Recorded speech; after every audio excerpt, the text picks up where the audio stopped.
Let's see the question.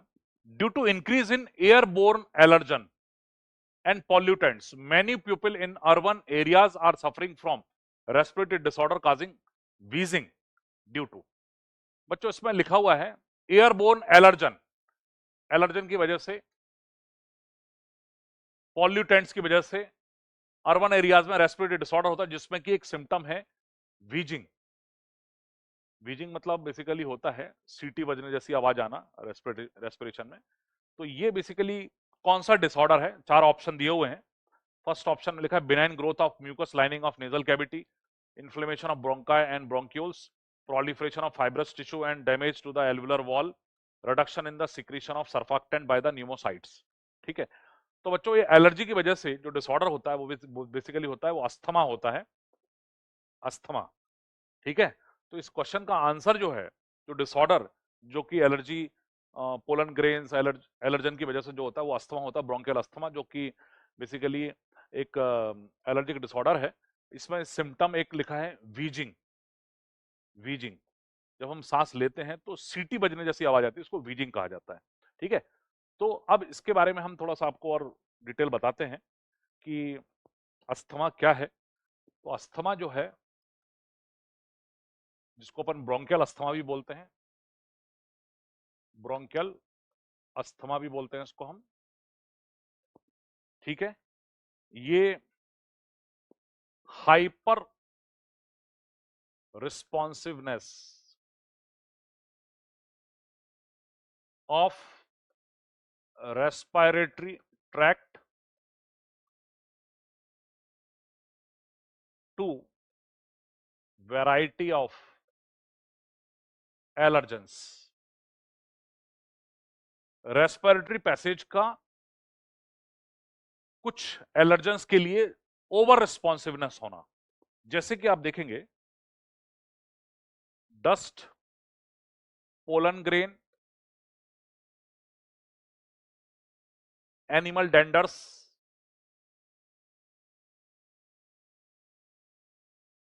जानवरों के जो प्रोडक्ट्स वगैरह रहते हैं, परफ्यूम है, केमिकल्स हैं। तो जैसे ही केमिकल हमारे रेस्पिरेटरी पैसेज में एंटर करते हैं, आप देखेंगे जैसे ही ये एलर्जन हमारे रेस्पिरेटरी पैसेज में एंटर करते हैं तो कुछ सेल्स होती हैं, कुछ सेल्स होती हैं जिनको हम बोलते हैं मास सेल्स। तो ये एंटर करते हैं तो स्टिमुलेशन ऑफ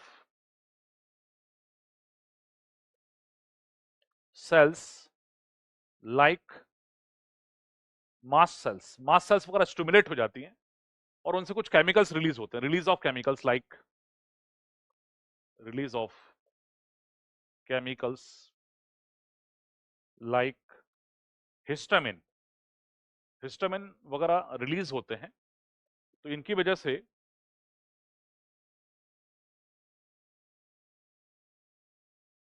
ब्रोंको कॉन्स्ट्रिक्शन भी होता है, इन्फ्लेमेशन भी होता है, inflammation of bronchus and bronchioles, histamine and other chemicals. ठीक है, आप ध्यान से समझिए, जैसे डस्ट, पोलन ग्रेन वगैरह हमारे रेस्पिरेटरी पैसेज में आते हैं, कुछ इन्फ्लेमेटरी हमारी जो कनेक्टिव टिश्यू की सेल्स है, मास सेल्स, वो स्टिमुलेट होती है, उनसे कुछ केमिकल्स रिलीज होते हैं जैसे हिस्टामिन है और दूसरे केमिकल्स भी रिलीज होते हैं। इनकी वजह से क्या होता है, ब्रोंको कॉन्स्ट्रिक्शन होता है, ब्रोंकस रेस्पिरेटरी पैसेज सिकुड़ जाता है। सिकुड़ जाता है मतलब ये बेसिकली क्या होता है, एक हाइपर रिस्पॉन्सिवनेस है। ये जो केमिकल्स रिलीज हो रहे हैं, they are trying to avoid entry of these allergens. इसका पर्पस क्या है? इसका पर्पस ये है कि ये चाहते हैं कि जो भी एलर्जन है, पोलन ग्रैंड हमारे रेस्पिरेटरी पैसेज में ना आए, इसलिए सिकुड़ रहा है। बट उसके चक्कर में होता क्या है, हमारा जो एयर की एंट्री है, ऑक्सीजन की एंट्री है, वो भी कम हो जाती है। आया समझ में? तो ये हिस्टामिन वगैरह जो रिलीज हो रहे हैं, और भी कुछ केमिकल्स होते हैं, ल्यूकोट्राइन्स वगैरह भी रिलीज होते हैं, इनकी वजह से ब्रोंको कॉन्स्ट्रिक्शन होता है, जिससे कि ऑक्सीजन की एंट्री, एयर एंट्री अफेक्ट हो जाती है। ऑक्सीजन और एयर एंट्री अफेक्टेड। ठीक है भाई, ऑक्सीजन की एंट्री अफेक्ट हो जाती है, तो उसकी वजह से जो है रेस्पिरेटरी डिफिकल्टी होती है। ठीक है, और ऑक्सीजन एक टर्म होता है एयर हंगर, वो डेवलप हो जाता है। तो अस्थमा का जब अटैक आता है तो आपने कभी ऑब्जर्व किया हो इस तरह की जो ब्रोंको कॉन्स्ट्रिक्शन की वजह से एयर हंगर क्रिएट होता है, इसमें एक आवाज जैसी निकलती है, इसको वीजिंग कहा जाता है, वीजिंग। ठीक है, तो एनसीईआरटी में वीजिंग वर्ड यूज हुआ है और inflammation of bronchus and bronchial word use हुआ है। तो मैंने आपको पूरा अस्थमा बता दिया, ये एलर्जिक डिसऑर्डर है। ठीक है, हाइपर सेंसिटिविटी रिएक्शन है, डस्ट, पोलन ग्रेन, कई तरह के केमिकल, परफ्यूम की वजह से भी एलर्जी हो सकती है। होता क्या, जैसे ही केमिकल्स एंटर करते हैं मास सेल्स वगैरह स्टिमुलेट हो जाती है, ये हिस्टामिन वगैरह केमिकल रिलीज करती है, इसकी वजह से ब्रोंको कॉन्स्ट्रिक्शन होता है। तो ब्रोंको कॉन्स्ट्रिक्शन क्यों होता है, ब्रोंकस सिकुड़ रहे हैं, क्यों सिकुड़ रहे हैं, ताकि एलर्जन एंटर ना कर पाए।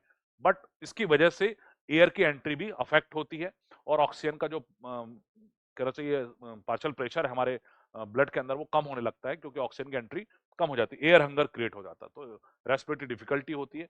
तो 2 पॉइंट, एक तो इन्फ्लेमेशन ऑफ ब्रोंक्यूल्स और ये व्हीजिंग टर्म जो मैंने आपको अभी एक्ट करके बताया, इस तरह की चीज होती है। तो ये अस्थमा है। ठीक है, तो अपन देखते हैं, तो बेसिकली इसका जो पिक्चर है कि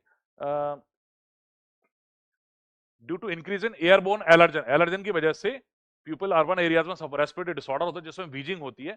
तो बेसिकली अस्थमा है, तो अस्थमा में क्या होता है, inflammation of bronchus and bronchiole होता है। तो हमारा ये वाला आंसर करेक्ट है। ठीक है, तो बाकी के जो ऑप्शंस हैं उनके बारे में भी अपन डिस्कस करते हैं। Benign growth of mucus lining of nasal cavity, nasal cavity के अंदर जो कई बार कुछ स्वेलिंग्स अंदर डेवलप हो जाती है, उनको नेजल पॉलिप बोलते हैं। वो बेसिकली इससे रिलेटेड नहीं है, वो अलग डिसऑर्डर होता है, वो है ना, नेजल पॉलिप कहा जाता है उसको, तो ये नहीं आएगा। Proliferation of fibrous tissue and damage of the alveolar wall, ये बेसिकली जब एम्फाइसेमा वगैरह होता है तो उसमें होता है ये सब चीजें, तो अस्थमा के अंदर ये नहीं होती हैं चीजें। Reduction in the secretion of surfactant by the pneumocytes, surfactant क्या होता है, सर्फेक्टेंट एक केमिकल होता है जो लंग्स के अंदर सरफेस टेंशन को कम करता है। जो हमारे लंग्स होते हैं उनको कोलैप्स होने से बचाने के लिए एक केमिकल रिलीज होता है जो फॉस्फोलिपिड नेचर का होता है, उसको सर्फेक्टेंट कहा जाता है।